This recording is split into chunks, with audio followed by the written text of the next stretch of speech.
Pero antes vamos a orar a nuestro Dios. Señor, bendito Dios, tú eres, Señor, un Dios santo. Tú eres un Dios fiel. Y, Señor, tú eres grande y poderoso. Ante ese Dios venimos en esta hora, Señor, en el nombre de Jesús, orando, Señor. Y primeramente pedimos que nos perdones, porque, Señor, sabemos que en este día hemos fallado, Señor, con los pensamientos, Señor, con las intenciones y aún con las actitudes y quizás con las palabras, Señor, hemos ofendido a nuestro prójimo. Tú sabes, Señor, perfectamente cómo es que hemos pecado en este día. Oh, Señor, pero pedimos que nos perdones y que no tomes en cuenta nuestros pecados, nuestras faltas, Señor, porque, Señor, somos tan imperfectos y tan pecadores. Pero en esta hora, Señor, tú sabes quiénes somos nosotros. Tú sabes perfectamente si en nosotros hay hipocresía, Señor, o hay sinceridad. Tú sabes, Señor, quiénes son salvos, quiénes no lo son. Tú sabes, Señor, quiénes son creyentes verdaderos y quiénes no lo son, y quiénes son, Señor, humildes y quiénes son altivos. Pero, Señor, pedimos que seas tú quien trate con nosotros. Que seas tú, Señor, dejándonos ver nuestro pecado a través de las Escrituras, Señor, y que podamos ver, Señor, que nuestra culpabilidad, nuestra maldad, nuestra miseria. Pero sabemos que tú eres un Dios de poder que cambia, que transforma.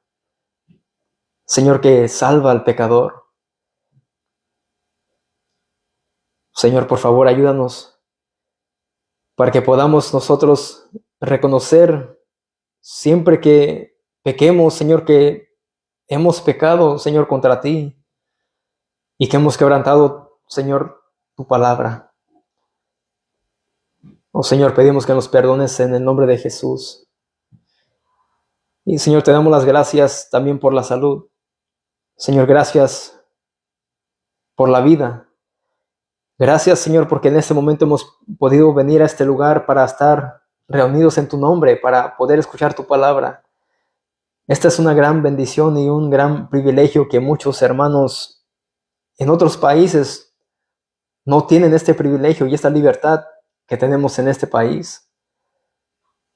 Y a veces se nos olvidan, Señor, que allí en China, en India y aún en México, Señor, hay persecución hacia tus hijos, hacia tus santos.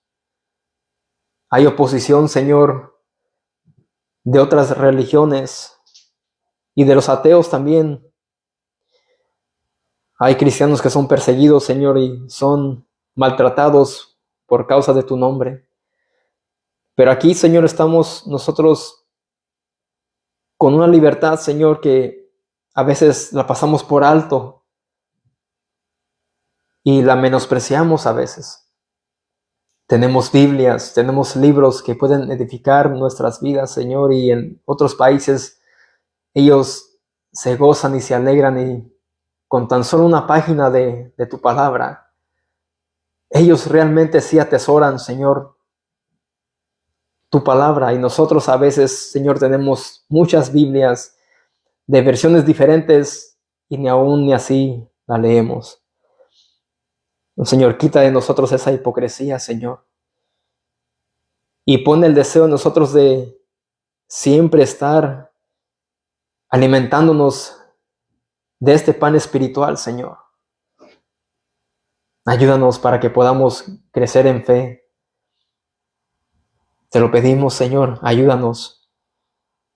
Y gracias, Señor, porque tú nos has dado los alimentos y las bebidas, Señor, que hemos saboreado en este día. Cuando muchas personas no tienen que comer, Señor, y también esto a veces lo pasamos por alto y no te damos las gracias por los alimentos, por los bocados, por las bebidas que podemos nosotros saborear y comer. Señor, gracias porque tu misericordia, Señor, es tan grande. Tu gracia, Señor, hacia nosotros no se puede comprender. Y, Señor, también pedimos por la palabra, lo más importante, Señor, de esta hora. Te pido, oh Dios, que me ayudes a mí a poder enseñar tu palabra. Y que no enseñe o hable mis pensamientos o mis creencias, sino que, Señor, ayúdame a hablar tu palabra fielmente, sin quitarle ni ponerle, Señor, pensamientos míos. Pero que sea, Señor, yo solamente fiel a tu palabra y habla a los que están aquí en este lugar. Habla a sus vidas. Y, Señor, que este momento sea para que puedan ellos ser edificados a través de este hombre pecador que tú has levantado como solamente un instrumento para que tu palabra, Señor, sea expuesta. Seas tú glorificado. Seas tú, Señor, alabado en esta hora a través de la predicación de tu palabra y no el hombre. El hombre, oh Dios, es polvo, es como un gusano. Pero tú eres, Señor, Rey sobre todo. Usa mi vida, usa mis labios, usa mi voz, para que tu palabra, Señor, sea transmitida, Señor, en dependencia del Espíritu Santo y no de mi carne. Oh Señor, te lo pedimos en Cristo Jesús. Amén. Bueno, hace 2 semanas comenzamos el estudio sobre el catecismo de Heidelberg y vimos qué es lo que es un catecismo y para qué se utiliza un catecismo. Y como dijimos, cuando escuchamos esta palabra catecismo, pensamos en la religión católica romana. Pero no es así, es un guía, un manual que nos enseña y es útil para que podamos nosotros conocer más de la Escritura, porque estos mismos catecismos nos llevan de regreso a la palabra de Dios. Pero hoy lo que vamos a estar tratando es sobre la miseria del ser humano, sobre la miseria del hombre. Y vayan al catecismo. Vamos a abrir y vamos a la página 5. Y ahí vemos que dice primera parte. Y después tiene ahí la miseria del hombre. Y el 3, ahí vemos que hace una pregunta. Pregunta, ¿cómo conoces tu miseria? Y eso quizás a algunas personas no les caiga bien esa pregunta cuando digan, ¿cómo es posible que este libro tiene, o cómo llama al ser humano alguien miserable? Bueno, ¿cómo conoces tu miseria? Por la ley de Dios. A través de la palabra de Dios. Es como conocemos nuestro estado espiritual antes y después de venir a Cristo, porque seguimos siendo pecadores. Vamos a Romanos 3, versículo 20.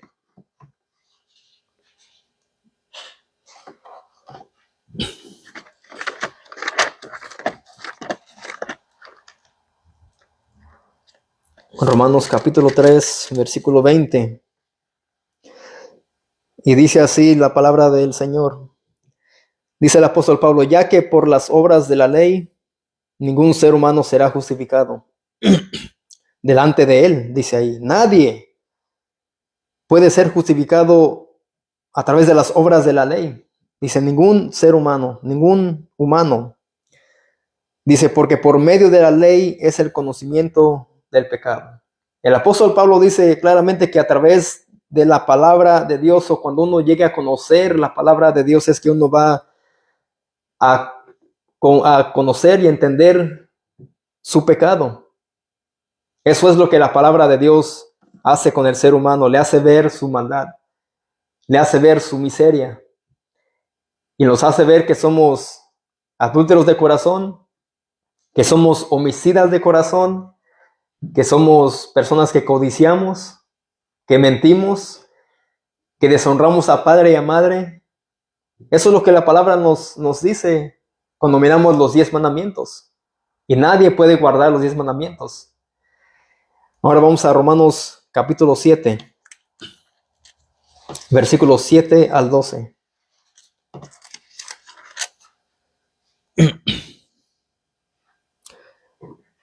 Aquí el apóstol Pablo en Romanos 7, versículos 7 al 12 dice, está hablando sobre el pecado que mora en él. Así que este grande hombre que perseguía a la iglesia, pero después por la gracia del Señor, él fue salvo. Él todavía dice y reconoce que el pecado todavía mora en él. Y aquí vemos que él va a preguntar una pregunta. Dice, ¿qué diremos pues? ¿La ley es pecado? En ninguna manera, dice el apóstol Pablo, la ley no es pecado. Pero yo no conocí el pecado sino por la ley. Porque tampoco conociera la codicia si la ley no dijera, no codiciarás. Así que ahí, cuando el apóstol Pablo, antes de él conocer la ley, él no conocía su pecado, pero cuando él se dio cuenta que cuando la ley dice, no codiciarás, se dio cuenta él que él era un codicioso. Así es lo que dice el apóstol Pablo, la palabra de Dios nos deja ver nuestra miseria, nuestro pecado. Y él claramente está diciendo que cuando él miró lo que la ley decía, él reconoció su pecado. Ahora dice el versículo 8, mas el pecado tomando ocasión por el mandamiento produjo en mí toda codicia, porque sin la ley el pecado está muerto. Si alguien, una persona, un ser humano que es pecador, no conoce la palabra de Dios, la ley de Dios, bueno, para él el pecado está muerto y para él no existe. Pero cuando una persona viene a la Biblia, viene a las Escrituras y dice, no cometerás adulterio, no matarás, no robarás, ahí es cuando el ser humano se da cuenta que no debe de practicar ese pecado. Y dice el versículo 9, y yo sin la ley vivía en un tiempo, pero venido el mandamiento, el pecado revivió y yo morí. Es lo que dice el apóstol Pablo. Versículo 10 dice, y hallé que el mismo mandamiento que era para vida, a mí me resultó para muerte. Porque el pecado, tomando ocasión por el mandamiento, me engañó y por él me mató. De la manera que la ley a la verdad es santa. Es algo que debemos de aprender. Yo le he preguntado a mis hijas, les he dicho, ¿la ley es santa? Y ellas me han respuesto que sí. Es algo que debemos de entender, que la ley es santa. Y dice, y el mandamiento santo, justo y bueno. Él dice que a pesar de que la ley de Dios diga que somos adúlteros, que somos mentirosos, ladrones, a pesar de que diga todo esto, la ley a la verdad es santa y el mandamiento santo, justo y bueno. ¿Por qué? Porque la palabra de Dios cambia al pecador, cambia a aquel que viene a las escrituras y se da cuenta que él está cometiendo tal pecado y él le da la espalda al pecado. La palabra de Dios, la ley de Dios transforma al pecador. Y el cristiano nunca será perfecto mientras esté en esta tierra. Pero el cristiano, el creyente verdadero, se va a esforzar para vivir en santidad, no en perfección. Porque el cristiano verdadero ya sabe lo que dice la palabra de Dios, ya sabe lo que dice la ley. Y el cristiano verdadero quizás se va a equivocar, pero no va a pecar libremente.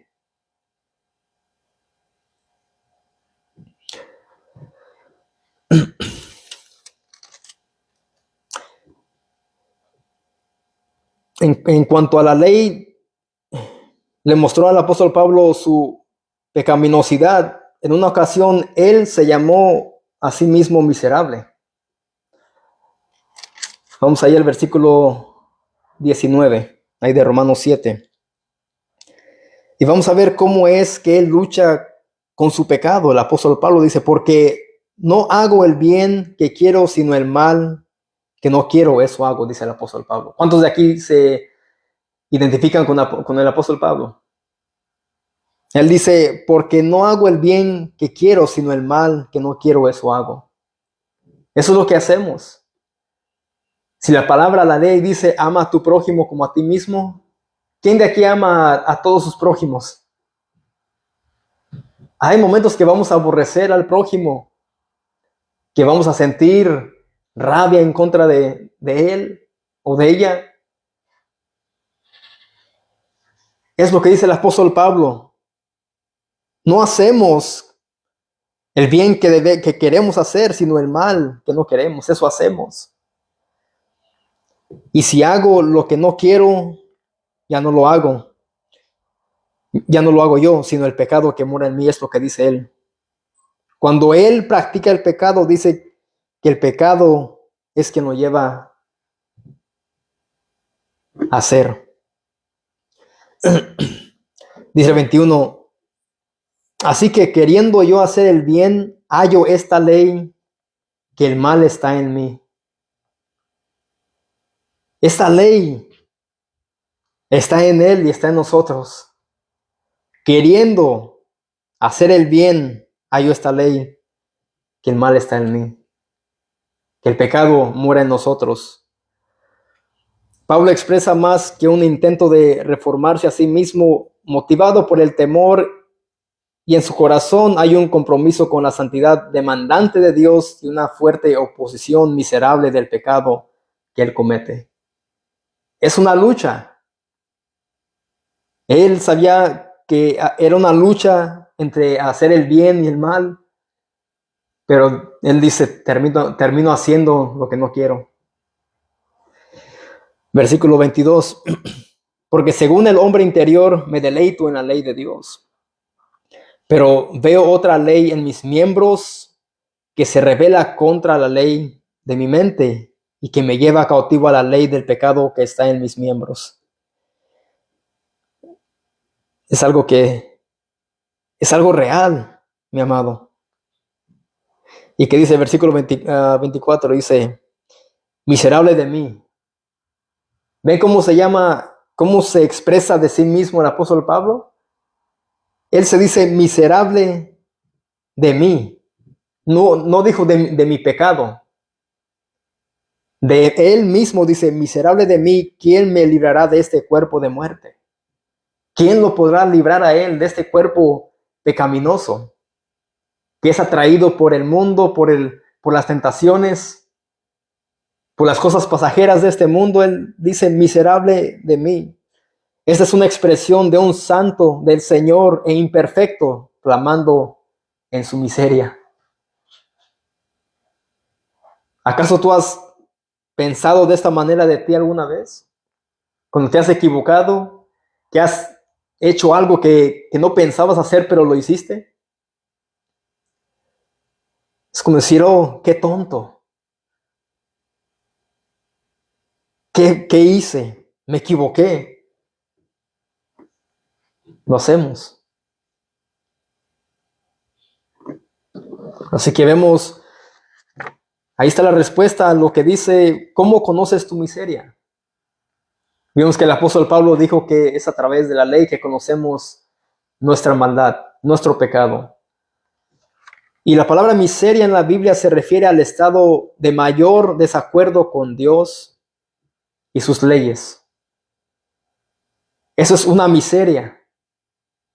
Alguien que está en desacuerdo con Dios y su palabra, no importa si es alguien rico, que tenga millones, que tenga carros, lujos, pero si está en desacuerdo con Dios y su palabra, es un miserable.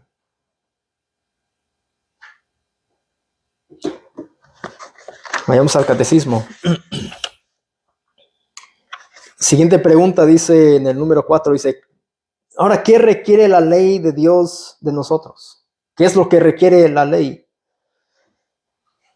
Vemos ahí abajo que dice, Cristo nos lo enseña resumidamente en Mateo 22, versos 37 al 40. Dice, amarás al Señor tu Dios con todo tu corazón y con toda tu alma y con toda tu mente. Este es el primer y grande mandamiento. Y el segundo es semejante. Amarás a tu prójimo como a ti mismo. De estos dos mandamientos depende toda la ley y los profetas. Eso es lo que requiere la ley de nosotros. Pero ¿quién puede amar al Señor, a nuestro Dios, con todo nuestro corazón? ¿Cuánto tiempo le damos a Dios? ¿Cuánto tiempo le damos a las Escrituras? ¿Cuánto tiempo le damos a la oración? Y en verdad, es verdad que no amamos al Señor con todo nuestro corazón, con toda nuestra alma y nuestra mente. ¿Cuánto tiempo meditamos en la palabra? ¿Cuánto tiempo? Y aquí me incluyo yo, por eso digo, ¿cuánto tiempo lee nosotros? Así que eso es lo que la ley requiere de nosotros.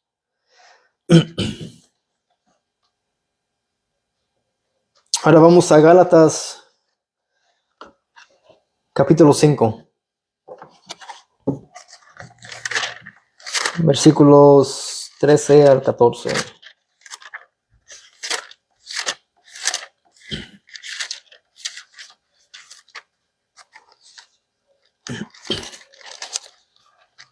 Gálatas 5, versos 13 y 14 dice, porque vosotros, hermanos, a libertad fuisteis llamados, solamente que no uséis la libertad como ocasión para la carne, sino servíos por amor los unos a los otros. Pablo aquí es como que él está diciendo, ok, si en verdad ustedes han sido libres en Cristo, solo que no para pecar deliberadamente, esto es voluntariamente, intencionalmente o hecho a propósito. Dice, sino que la libertad los ayudará a servirse por amor los unos a los otros. Es lo que está diciendo el apóstol Pablo. Dice, porque vosotros, hermanos, a libertad fuisteis llamados. Ustedes en Cristo ya son libres, pero solamente no usen esa libertad como ocasión para la carne. Y hay mucho supuestamente cristiano que usan esa libertad o la gracia para pecar deliberadamente, voluntariamente, intencionalmente. Y dicen, bueno, yo puedo tomar porque Jesús tomó vino. Bueno, ¿qué tipo de vino era ese?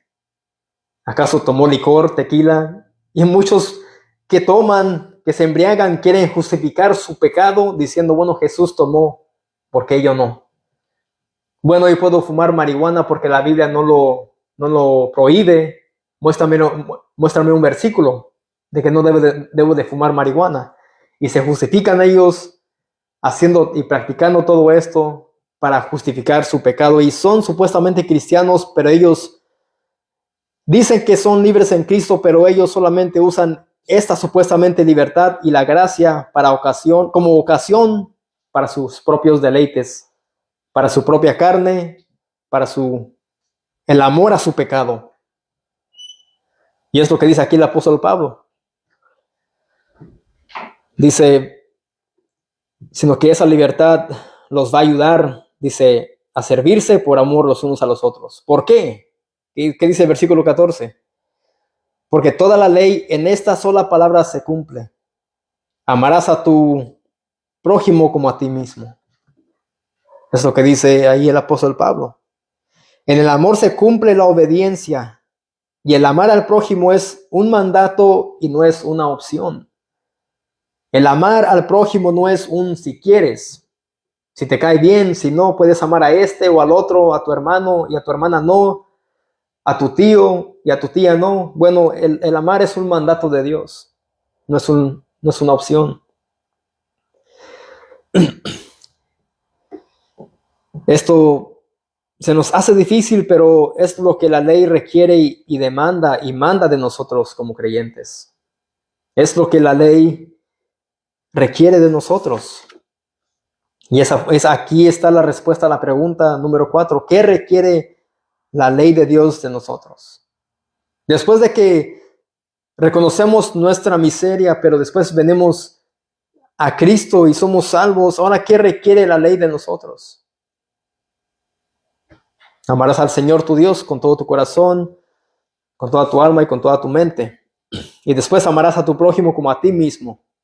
De estos dos mandamientos depende toda la ley y los profetas. El amor. Ahora, pregunta número 5. Ahí del catecismo. Dice, ¿puedes guardar todo esto perfectamente? ¿Podemos guardar nosotros todo esto perfectamente? Página 6. Vamos a la página 6. Ahí está la respuesta a la pregunta. Dice, no. Porque por naturaleza estoy o estamos inclinados a odiar a Dios y a nuestro prójimo. Y aquí en el catecismo dice, no, porque por naturaleza estoy inclinado a odiar a Dios y a mi prójimo. Pero yo dije, estoy, y dije, estamos inclinados a odiar a Dios y a nuestro prójimo. Yo antes de ser cristiano, antes de que Cristo me salvara, yo era un ateo, no creía en Dios. Yo creía más en los extraterrestres, en el sol, como que era como un dios, así como los aztecas. Pero cuando uno llega a la verdad y conoce la palabra de Dios, uno reconoce su miseria, su pecado y dice, Señor, yo soy pecador. Yo soy miserable. Pero así que nadie puede cumplir esto por completo porque estamos, como dije, inclinados a odiar a Dios y al prójimo. Y no solamente eso, sino también la palabra de Dios. Vamos a Romanos capítulo 3.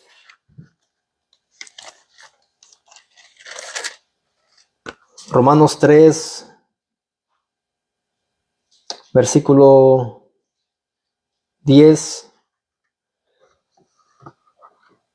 11 y 12. Y esto va a contestar nuestra pregunta. Dice, como está escrito, no hay justo ni aun uno. Es lo que dice el apóstol Pablo. No hay nadie que sea justo delante de los ojos de Dios por sí mismo. No hay quien entienda. No hay quien entienda. No hay quien busque a Dios. ¿Acaso alguien es capaz de buscar a Dios por sus propias fuerzas? Bueno, muchos cristianos piensan que sí. Muchos piensan que el ser humano puede elegir a Dios o elegir a Cristo y dejar entrar en su corazón, pero eso nunca lo vemos en las Escrituras, sino vemos que siempre que es Dios quien obra en el corazón del ser humano. Y ya que después Dios obra, lo salva, es ya que uno puede decir, bueno, yo recibí a Cristo, decidí seguirle, pero es porque Dios ha hecho algo en el corazón del pecador. Porque ahí dice, no hay quien busque a Dios. Yo en mí, por mi testimonio, nunca pensaba buscar de Dios. Mi hija es testiga, mi esposa. Dice, todos se desviaron, a una se hicieron inútiles. Se hicieron inservibles. Buenos para nada, es lo que significa esto. No hay quien haga lo bueno, no hay ni siquiera uno, es lo que dice el apóstol Pablo. Dice, no hay justo, no hay quien entienda, no hay quien busque a Dios, todos se desviaron. Dice, no hay quien haga lo bueno. Y que dice la palabra de Dios, dice que nuestras justicias, buenas obras de justicia son como trapos de inmundicia. Y ahora el versículo 23 dice, por cuanto todos pecaron y están destituidos de la gloria de Dios. Este es un versículo que usamos cada vez que vamos a evangelizar, porque eso nos deja ver que toda la humanidad ha pecado y todos en el momento de nacer estamos destituidos de la gloria de Dios. Estamos lejos, somos ajenos a Dios y a su palabra. Y muchos piensan que por ser bautizados de niños, bueno, ya son salvos y después más las obras, y no es así. Podemos ver los frutos de aquellos que se han bautizado de bebé, que los han bautizado de bebés. ¿Acaso en ellos hay frutos? ¿Acaso ellos buscan a Dios? ¿Acaso ellos han entendido? ¿Acaso ellos hacen la voluntad de Dios? No, porque siguen siendo personas desviadas. Y así que el bautismo no salva ni las buenas obras. Ahora Romanos capítulo 8, versículos 7 al 9. Y aquí estamos mirando lo que la respuesta a la pregunta. ¿Podemos guardar nosotros todo eso perfectamente? ¿La palabra de Dios? ¿Sus mandamientos? No.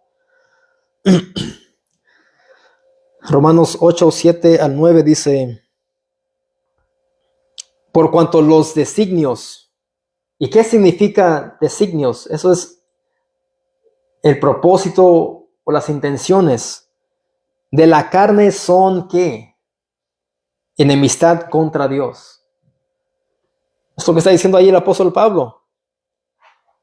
Por cuanto los propósitos o las intenciones de la carne son enemistad contra Dios. Porque no se sujetan a la ley de Dios ni tampoco pueden.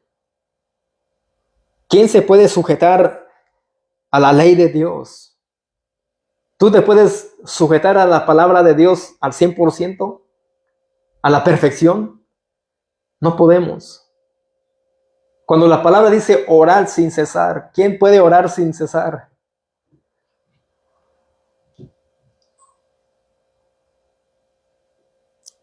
Mirando todo esto nos quedamos cortos. Cuando decimos que somos cristianos nos quedamos cortos y esto no nos queda grande a nosotros. El ser evangélicos cuesta. Pero está bien que a través de las escrituras y este catecismo podamos nosotros ver nuestra miseria. Sigue diciendo ahí el versículo 8, y los que viven según la carne no pueden agradar a Dios. Aquí no está hablando de los creyentes, aquí está hablando de alguien que no es creyente. Dice, mas vosotros no vivís según la carne, sino según el Espíritu, si es que el Espíritu de Dios muera en vosotros. Así que si, dice el apóstol Pablo, si ustedes son creyentes, el Espíritu Santo debe de morar en ustedes y ustedes deben de vivir, no según la carne, sino según el Espíritu. Si es que el Espíritu Santo, si es que el Espíritu de Dios mora en ustedes, es lo que dice el apóstol Pablo.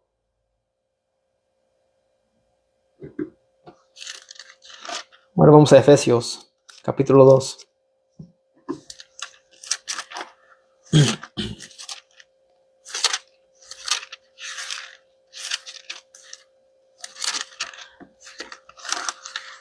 Y vamos aquí a ver aquí la condición espiritual del ser humano antes de venir a Cristo. Efesios 2, versículo 1 al 5. De 1 al 10 para que entendamos lo que hemos leído varias veces, versículos 8 al 10.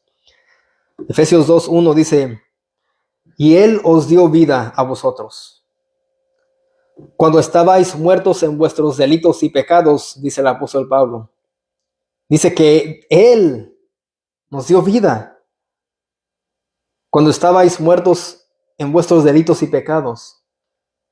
Aquí Pablo les está hablando a los creyentes de la iglesia en Éfeso. Y él les da a entender a ellos, que Dios les había dado vida a ellos cuando ellos estaban muertos espiritualmente. Muertos,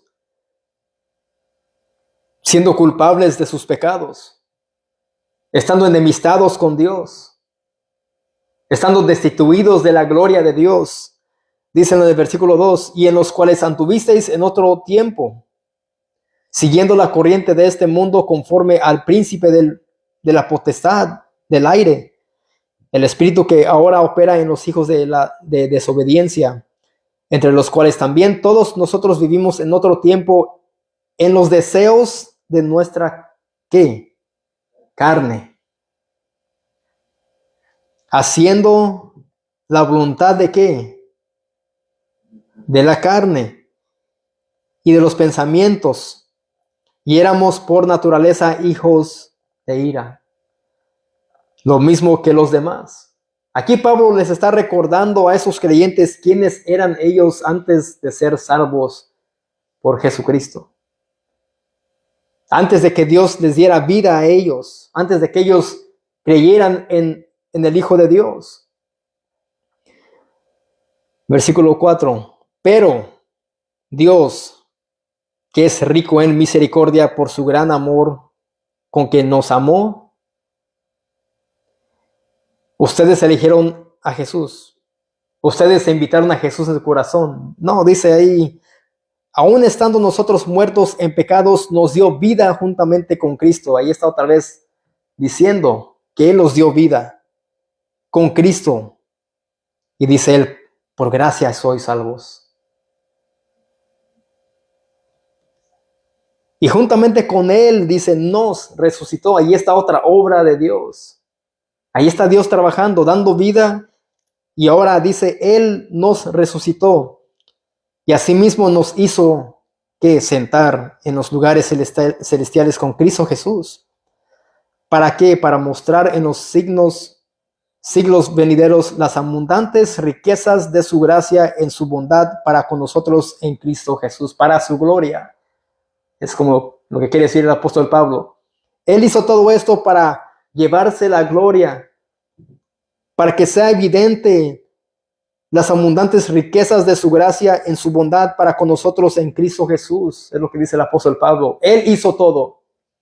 Cuando estaban ustedes muertos en sus delitos y pecados, cuando ustedes andaban en otro tiempo siguiendo la corriente de este mundo conforme al príncipe de la potestad del aire, cuando ustedes también estaban en otro tiempo en sus deseos de la carne, haciendo la voluntad de la carne y los pensamientos, cuando eran hijos de ira. Dios hizo todo esto, dice el apóstol Pablo. Versículo 8. Porque por gracia sois salvos por medio de la fe, y esto no de vosotros, pues es don de Dios. Aquí vemos que Dios es el héroe en esos versículos. Versículo 9. No por obras para que nadie se gloríe, porque somos hechura suya, creados en Cristo Jesús para buenas obras, las cuales Dios preparó de antemano para que anduviésemos en ellas.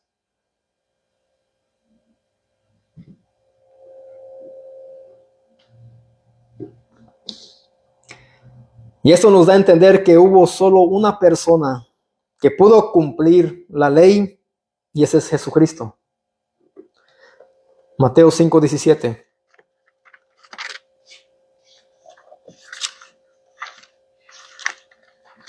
Dice lo siguiente. Mateo 5:17.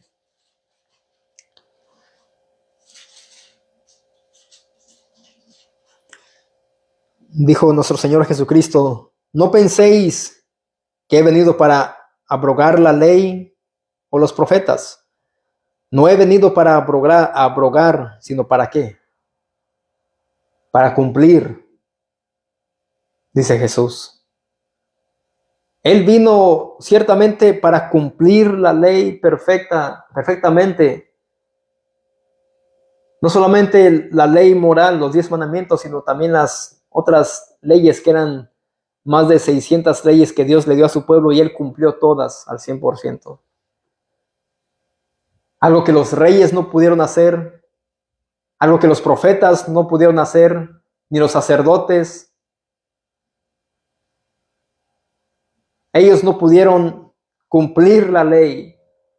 Los reyes se equivocaban, los sacerdotes también, los profetas, los jueces también se equivocaron.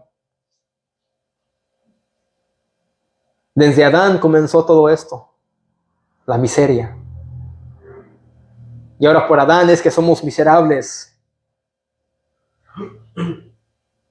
Pero Cristo la cumplió. Y Él, siendo perfecto, tuvo que morir en la cruz del Calvario por nuestros pecados. Porque tenía que ser un cordero sin defecto.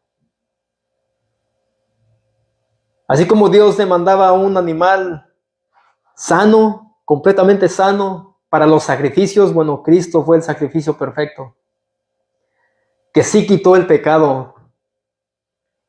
Los sacrificios de animal solamente calmaban la ira de Dios, pero la de Cristo, a través de la muerte de Cristo, la ira de Dios fue satisfecha.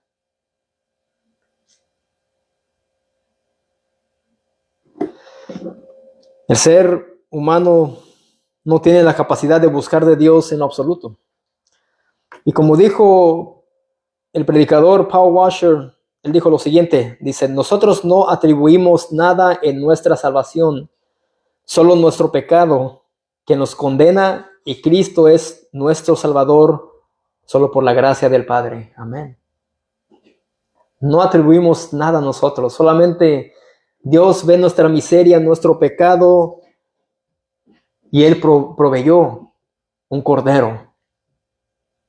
Dios mandó a su Hijo amado para morir por pecadores, para que solamente a través de la fe podamos ser salvos. ¿Salvos de qué?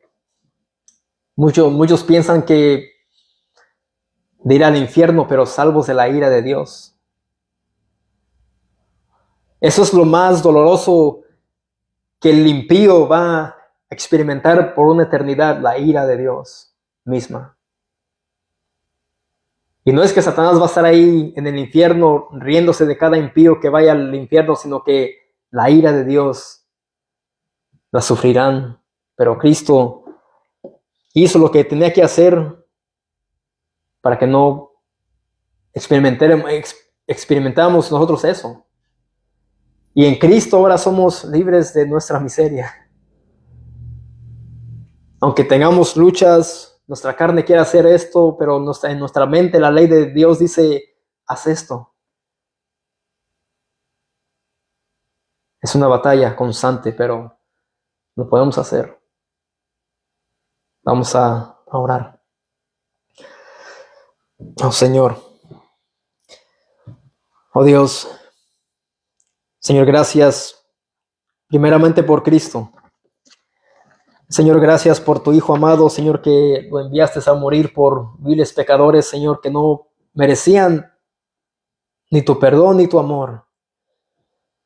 Señor, gracias por Él, porque a través de Él es que ahora somos vistos como justos delante de ti, Señor.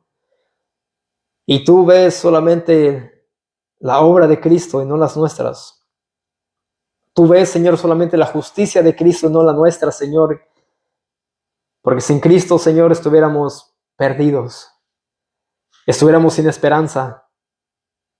Pero, Señor, qué gozo y alegría, Señor, nos da que ahora a través de Cristo podemos ir a ti. Ahora que a través de Cristo podemos, Señor, ir hacia la vida eterna. Señor, gracias, Señor, y también por tu palabra. Señor, sabemos que esta palabra a veces no nos gusta escucharla porque habla mucho de pecado, pero es la realidad. Somos pecadores y tenemos que reconocer nuestra miseria, nuestra maldad, nuestro pecado. Y dejar que solamente seas tú tratando con nosotros y seas tú moldeándonos, Señor, para que podamos nosotros vivir en el Espíritu y no en la carne. Oh Señor, permite que esta palabra, Señor, este estudio que dimos hoy sea de edificación para nosotros, para nuestras vidas. Y que este catecismo, Señor, que tú has permitido que este hombre haga, Señor, que sea de buen beneficio para nosotros y que podamos seguir hacia adelante, Señor, con los estudios y que siempre, Señor, vayamos a tu palabra. Pero ayúdanos en nuestra miseria y que a través, en medio de nuestra miseria, Señor, clamemos por tu ayuda solamente, porque apartados de ti nada podemos hacer. Señor, te lo pedimos en Cristo Jesús. Amén. Vamos a entonar el último himno, que es el himno número 2.